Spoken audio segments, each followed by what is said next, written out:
Γεια σας! Είμαστε Squidly Pigs.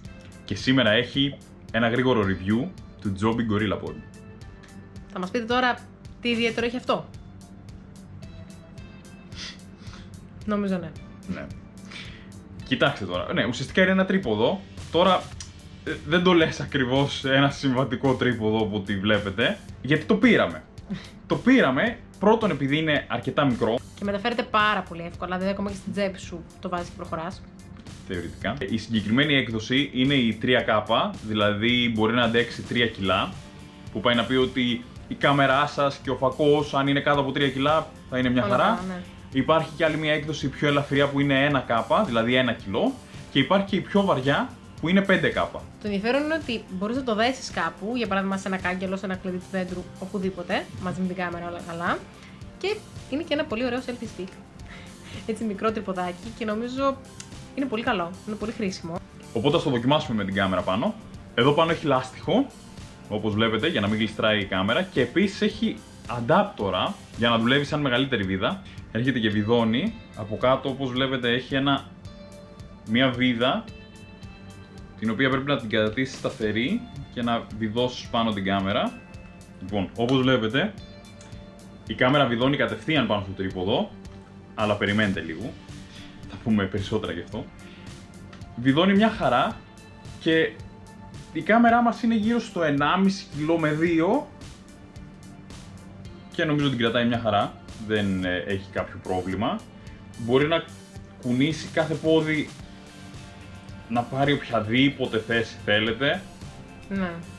Και αυτό είναι ουσιαστικά το σημαντικό. Γι' αυτό ουσιαστικά το επιλέξαμε και εμείς αυτό το τρίποδο και πήραμε ένα απλό μικρό. Διότι βολεύει πάρα πολύ.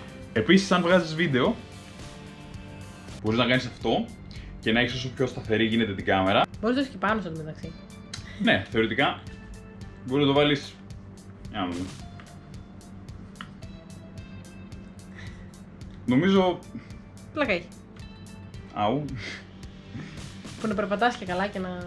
Θεωρητικά, αν περπατάς, δεν θα σε ενοχλεί τόσο, εντάξει. Δεν νομίζω ότι σκεφτήκανε ποτέ να το χρησιμοποιείς έτσι και να βγάζεις σαν όπλο, σαν να είμαι ο War Machine.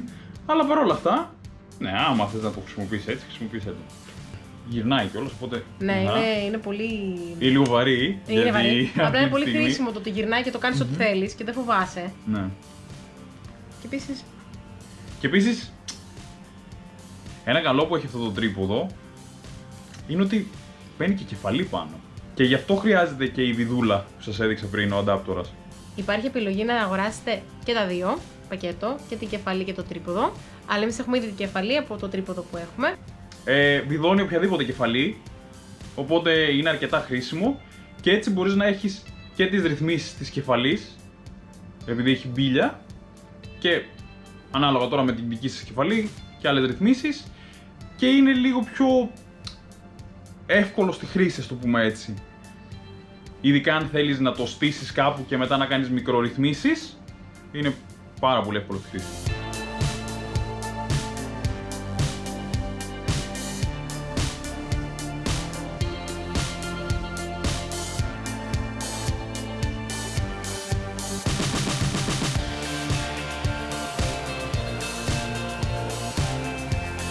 Αυτά λοιπόν για το τρίποδο. Δεν μπορούσαμε να σχολιάσουμε και πολλά. Βέβαια είναι αρκετά ιδιαίτερο και πολύ περισσότερο από ένα απλό τρίποδο. Και είναι αρκετά οικονομικό. Δεν είναι δηλαδή τόσο ακριβό, ενώ μπορεί να γίνεται έτσι, μπορεί να γίνεται κουβάρι. Αλλά είναι αρκετά οικονομικό. Είναι πολύ καλό και χρήσιμο.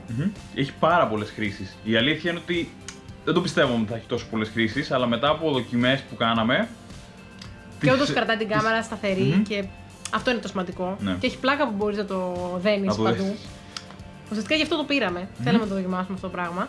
Να πούμε επίσης ότι έχει διαφορετικές κεφαλές. Μπορείτε να βάλετε πάνω και GoPro, μπορείτε να βάλετε και ένα flash. Οπότε έχεις εναλλακτικές. Μπορείς να βάλεις εδώ πάνω το flash σου, να το βάλεις σε μία γωνία ή να το δέσεις σε ένα δέντρο και να τραβήξεις τη φωτογραφία και να έχεις διαφορετικούς φωτισμούς ανάλογα με το που θα βάλεις flash. Οπότε είναι αρκετά χρήσιμο και έχει όντως έξυπνη κατασκευή. Ναι. Αυτό ήταν λοιπόν το βίντεο, ελπίζουμε να σας άρεσε. Περιμένουμε τα σχόλιά σας για οτιδήποτε απορίες έχετε Και θα τα πούμε την επόμενη φορά.